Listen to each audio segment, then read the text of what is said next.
Okay. Here's some things I think don't exist. So if you're going to predict anything in the real world, here's some things not to use. I don't think self-esteem exists. There's really one scale, though Roman Taffarati made a self-esteem scale that's pretty good. But the standard one is the Rosenberg, and I can't remember how many items it has, 15 or something? Not enough items to really be reliable.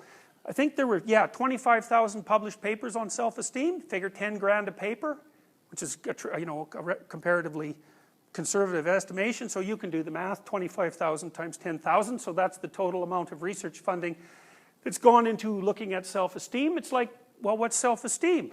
It's a word, actually it's two words, right? But, and it's sort of something you think you might have or not have, but that's a figure of speech. That's not an empirical phenomena. And so most of extroversion is just neuroticism, as it turns out. It's like if you have a lot of negative emotion, you don't feel that good about yourself. Well, isn't that a surprise? You have a lot of negative emotion. And if you want to fix it up a little bit, then you can also subtract positive emotion from that, because if you have a lot of negative emotion and you don't have a lot of positive emotion, so that's neuroticism minus extroversion, then your self-esteem is even lower.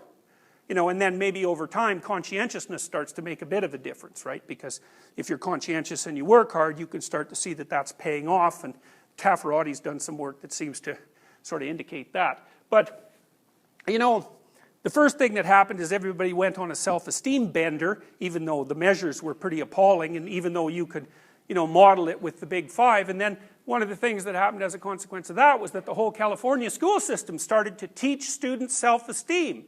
It's like, what makes you think you should have high self-esteem? Like maybe you're a miserable little worm. God only knows, right? It's not the case that you should have a good opinion of yourself in every bloody situation. What if you're a bully who pounds people out in the schoolyard? Bullies, by the way, do have higher self-esteem than normal. So because it's not like they're feeling bad about themselves when they pound you, they're feeling bad about you. And the best work, the low self-esteem equals bully hypothesis, lots of people believe that, but if you read Dan Olweus, who's the world's leading authority on bullying and who's actually done something about it, what he says is that bullies have inappropriately high self-esteem, which is why they think they're in a perfectly good position to pound you out if you happen to be on the playground. So it's not like they're suffering from a, neurotic weakness of self-image. It's quite the contrary. So anyways, in the California school system, they tried to teach kids self-esteem. And, there's no evidence that you can do that first, because neuroticism is actually quite hard to shift. So, and if we knew how to treat it, well, hooray, everybody would be thrilled about that, but it's not easy. And second, there are people like, what's her name?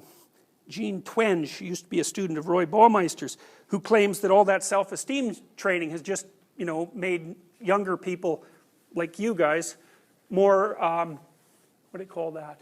Narcissistic. Yeah, because the self-esteem becomes disconnected from the actual accomplishment, because you might hope, well, you'd sort of feel good. How good should you feel about yourself? Well, you might say, well, you should grant yourself the right to exist like you do everyone else. That's sort of like a basic human right. As a human being, you're valuable. And then maybe you should sort of think you're about as valuable as other people roughly think you are.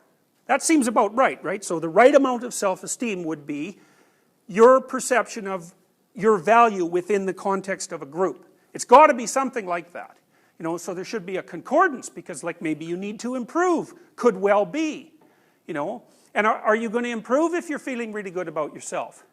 Well, the answer to that is, well, we don't know. How much misery about yourself do you have to have before you're motivated to improve yourself? None?